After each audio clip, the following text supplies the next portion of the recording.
Good evening, my friends. Due to quarantine period, I am going to record the video for my all classes. I am Deepak Olecha from Honor Coaching Institute. Uh, so today my class is about accounts.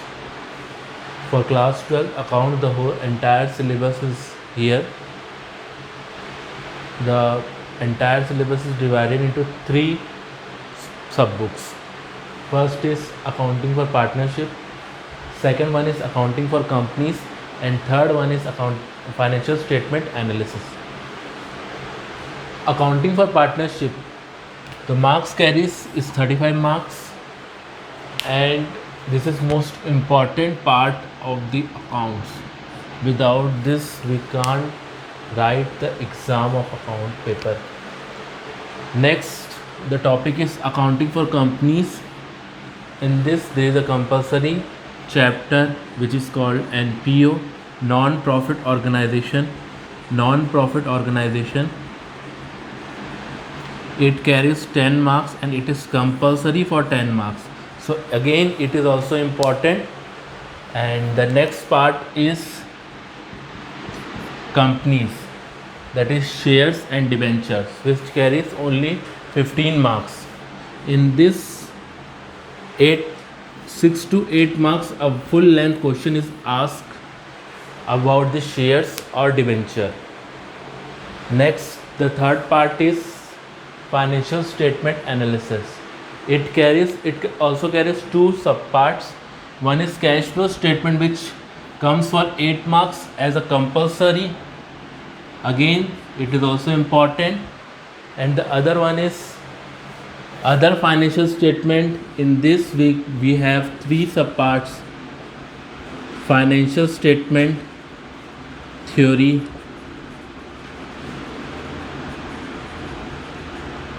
comparative and common size, and last one is accounting ratio.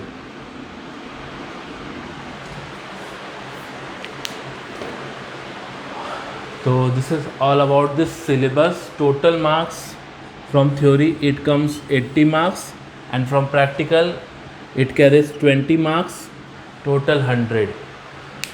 The most important chapters without which you can't go for exam, that is accounting for partnership, accounting for NPO, and cash flow statement. We are going to start today about the accounting for partnership.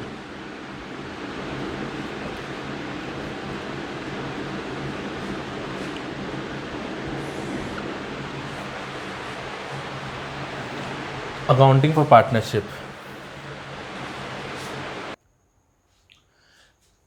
Accounting for partnership start करने से पहले हम जो है सबसे पहले accounts का basic समझते हैं. अकाउंट्स बेसिक जो कि इम्पॉर्टेंट है, बिना इसके हम 11th में पढ़ चुके हैं बेसिक, फिर भी एक बार रिकॉल करवा रहा हूँ. हमारे पास दो रूल्स थे, गोल्डन रूल पहला और दूसरा. दो रूल्स हैं. पहला है गोल्डन रूल और दूसरा है मॉडर्न अप्रोच. हम गोल्डन रूल में पढ़ते थे कि आप पूरे अकाउंट्स को 3 पार्ट में डिवाइड करते: पर्सनल, रियल, नॉमिनल. पर्सनल में आता है नेचुरल पर्सन, आर्टिफिशियल पर्सन और representative personal account. Real account में आता है एसेट्स का अकाउंट, और नॉमिनल अकाउंट में आता है एक्सपेंस, लॉसेस, इनकम की. हम इससे पढ़ चुके हैं नेचुरल पर्सन में कि इसमें दो रूल है: debit the receiver, credit the giver. Real account में है what comes in debit, what goes out credit. इसमें होता है expense and losses are debit and income and gains are credit. तो ये बेसिकली गोल्डन रूल है. उसके बाद जो दूसरा है वो है मॉडर्न अप्रोच। इसमें हम पूरे अकाउंट्स को 5 पार्ट में डिवाइड करते हैं। आंसर सेम आता है। पहला है एसेट, दूसरा है लायबिलिटी, तीसरा है कैपिटल, फिर है इनकम, फिर है एक्सपेंस। इसमें हम पढ़ते हैं increase in asset debit, decrease in asset credit, increase in liability credit, decrease in liability debit. Liability और कैपिटल और इनकम तीनों सेम चलते हैं, मतलब बढ़ेगा तो क्रेडिट करना है, घटेगा तो डेबिट करना है। लेकिन एक्सपेंस और एसेट साथ में चलते हैं, मतलब बढ़ेगा तो डेबिट करना है, घटेगा तो क्रेडिट करना है। ये है मॉडर्न अप्रोच और गोल्डन अप्रोच। इसके बिना हम जनरल एंट्री नहीं बना सकते, इससे मेरे को ये बताना ज़रूरी था, तो उसको नोट कर लो। फिर अपन आगे कंटिन्यू करेंगे पार्टनरशिप की मीनिंग के साथ।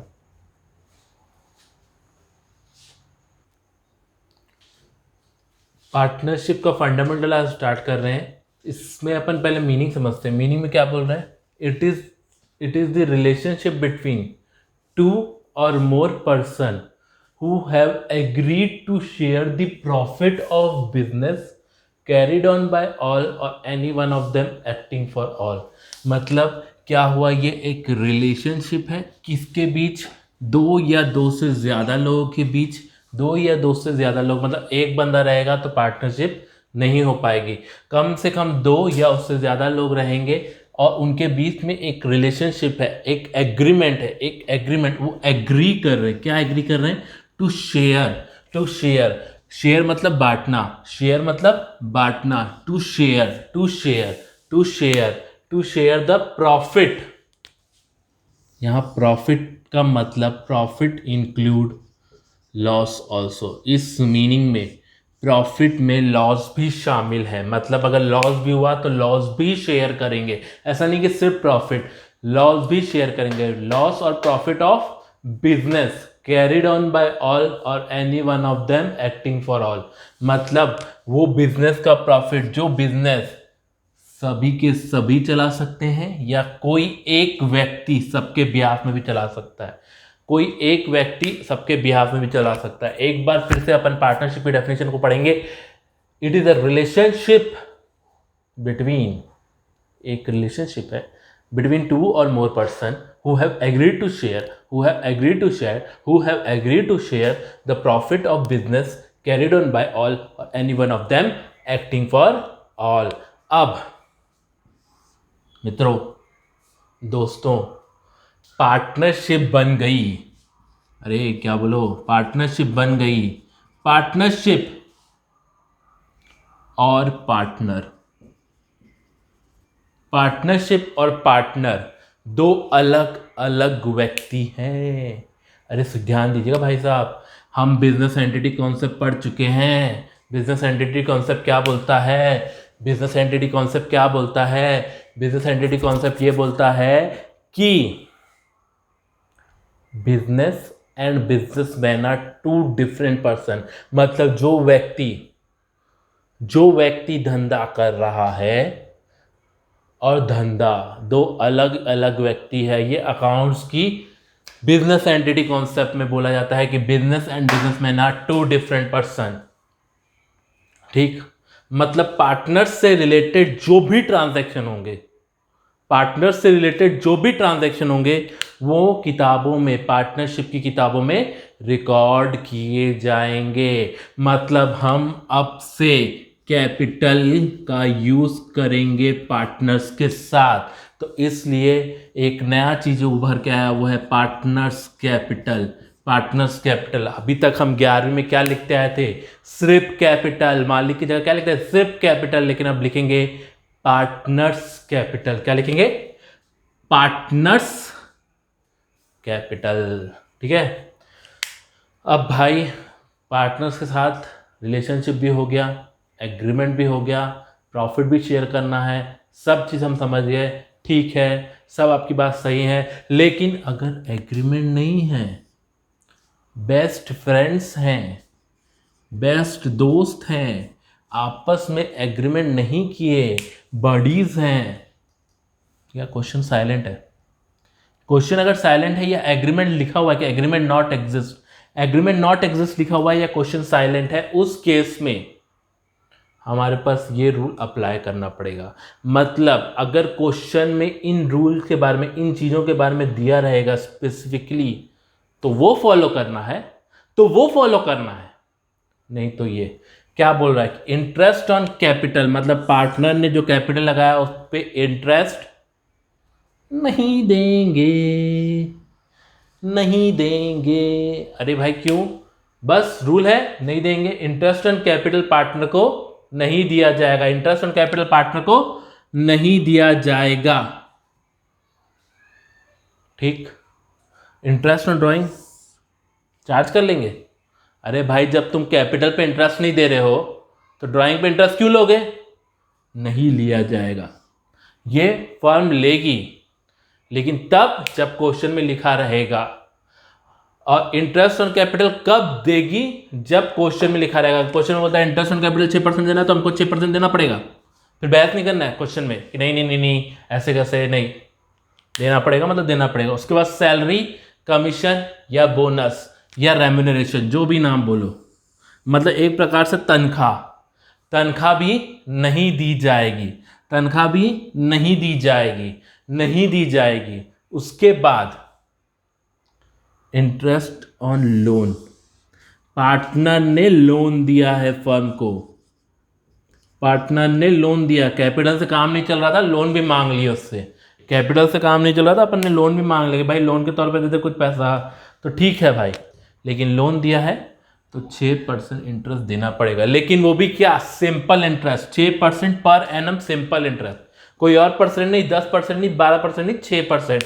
अगर क्वेश्चन साइलेंट है तो again I am repeating this कि अगर क्वेश्चन साइलेंट है तो इंटरेस्ट ऑन कैपिटल नहीं दिया जाएगा, इंटरेस्ट ऑन ड्राइंग नहीं चार्ज किया जाएगा, गिर गया।